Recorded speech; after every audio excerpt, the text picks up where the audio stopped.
Ang unang digmaang pandigdig o World War I. Magandang araw sa inyong lahat. Ang digmaan ay isang palitan ng marahas na paglalapat ng lakas sa pagkalibang bansa. Ang alyansa naman, ang pagbubuong grupo o lupon ng mga makapangyarihang bansa. Kalagayan ng Europa bago sumapit ang taong 1914. Pagitan ng taong 1871 to 1914 ay may mga pandaigdigang krisis bago sumapit ang World War I. Ang krisis sa Morocco noong 1905 kung saan hinamon ang Almanya ang karapatan ng Pransiya na matatag ang protectorate sa Morocco. Kalawa, ang krisis sa Balkan noong 1908 kung saan sinakop ang Austria, ang Bosnia at Herzegovina. Ikatlo, krisis sa Morocco noong 1912 kung saan ang pagsakop ng hukbong sandatahang Pransis sa Fez. Ikaapat, krisis sa Balkan noong 1913 kung saan sinakop ng Serbia ang Albania nang talahin niya ang Turkey. Mitsa sa pagsiklab ng unang digmaang pandaigdig.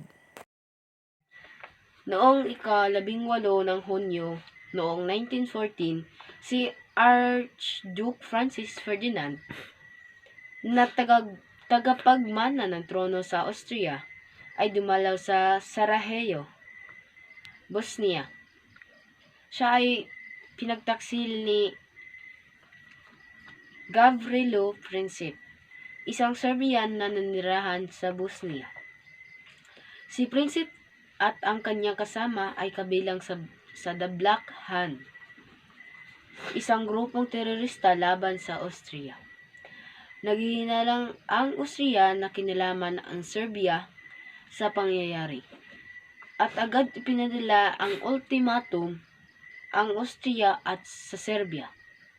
Hindi na isayahan ang Austria sa kasagutan at noong ika-18 ng Hunyo 1914 ito ay nagpahayag ng pakikipagdigma laban sa Serbia.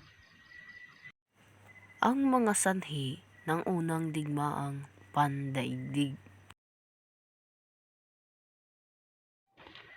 Sanhi ng unang digmaang pandaigdig. Una, nasyonalismo. Ang damdaming nasyonalismo ay nagbubunsod ng pagnanasa ng mga tao upang maging malaya ang kanilang bansa.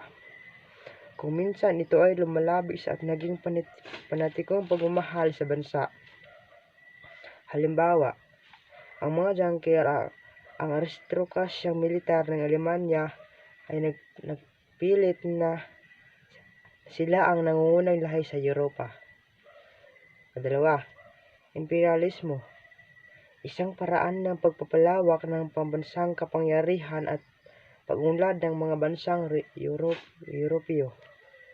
Ang pag-angkin ng mga kolonya.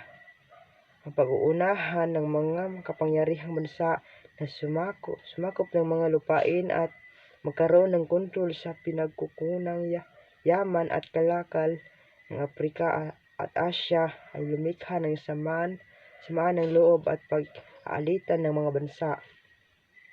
Katatlo, militarismo. Upang mapangalagaan ang kanilang teritoryo, kinakailangan ng mga bansa sa Europa ang mahuhusay at malaking hukbong sandatahan sa lupa at karagatan. Kaugnay nito ang pagpaparami ng armas. Ito ang naging ugat ng paghihinalaan at pagmamatyagaan ng mga bansa. Kaapat, pagbuo ng mga alyansa. Dahil sa inggitan at paghihinalaan at lihim na pangamba ng mga bansang makapangyarihang dalawang salungat na alyansa ang nabuo. Ang Triple Entente. Binubuo ng Alemanya o Germany, Austria, Hungary at Italia. At ang Triple Alliance, France, Great Britain at Russia. Ang mga bansa sa loob ng bawat grupo ay nagkasundong magtutulungan kung sasalakayin ang alinman sa kanila. Panglima, pandaigdig na hidwaan, international anarchy. Ang Hague Court of Arbitration na itinatag noong 1899 ay hindi naging mabisa dahil hindi naman obligado ang isang bansang mapailalim dito.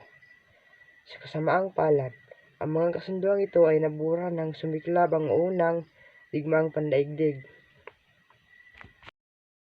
Pagsisimula at pangyayari sa pagsiklab ng unang digmaang pandaigdig. Pagsisimula at pangyayari sa pagsiklab ng unang digmaang pandaigdig. Una, ang digmaan sa kanluran. Dito naganap ang pinakamainit na labanan noong unang digmaang pandaigdig. Ang bahaging nasakop ng digmaan ay mula sa hilagang Belhika hanggang sa hangganan ng Switzerland. Ikalawa, ang digmaan sa silangan. Lumusob ang Rusya sa Prussia, Germany, sa pangunguna ni Grand Duke Nicholas, pamangkin ni Caesar Nicholas II. Ngunit noong dumating ang saklolo ng Alemanya, natalo ang hukbong Ruso sa digmaan ng Tannenberg. Upang makaiwas sa ang Rusya na digmaan, nakipagkasundo si Lenin sa ilalim ng pamahalaang Bolshevik sa Armenia sa pamamagitan ng paglalagda sa Treaty Brest-Litovsk. Iniwan sa Rusya ang alyado at sumapi sa Central Powers. Ikatlo, ang digmaan sa Balkan. Lumusob ang Austria at tinalo ang Serbia pagkaraan ng ilang buwan. Upang makaganti ang Bulgaria sa kanyang pagkatalo, sumapi ang Bulgaria sa Central Powers noong Oktubre 1915. Sa taong 1916, karamihan ng estado ng Balkan ay napasailalim sa Central Powers. Ikaapat, ang digmaan sa karagatan. Sa unang bahagi ng digmaan ay nakasubukan nilang ang mga hukbong pandagat ng Alemanya at Britanya.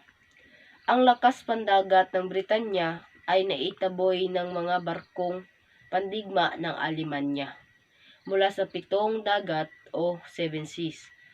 Kumanlong ang bapor ng Alemanya sa Canal Kiel. Naging mainit ang labanan. Makapangyarihan ang hukbo ng mga alyado sa dagat. Panglima, ang paglahok sa Estados Unidos sa digmaan. Nagpalabas ng proclamation o neutrality si Pangulong Woodrow Wilson ng Estados Unidos noong mag-umpisa ang digmaan. Ngunit noong Abril 1917 ay napahayag ng pakikipagdigma ang Estados Unidos laban sa Alemanya. Ang dahilan ng pagbabago ng desisyon ito ay ang mga sumusunod. Number 1. Ang pagkamatay ng maraming Amerikano. Ang mahusay na propagandista ng mga bansang alyado at Ziminem note,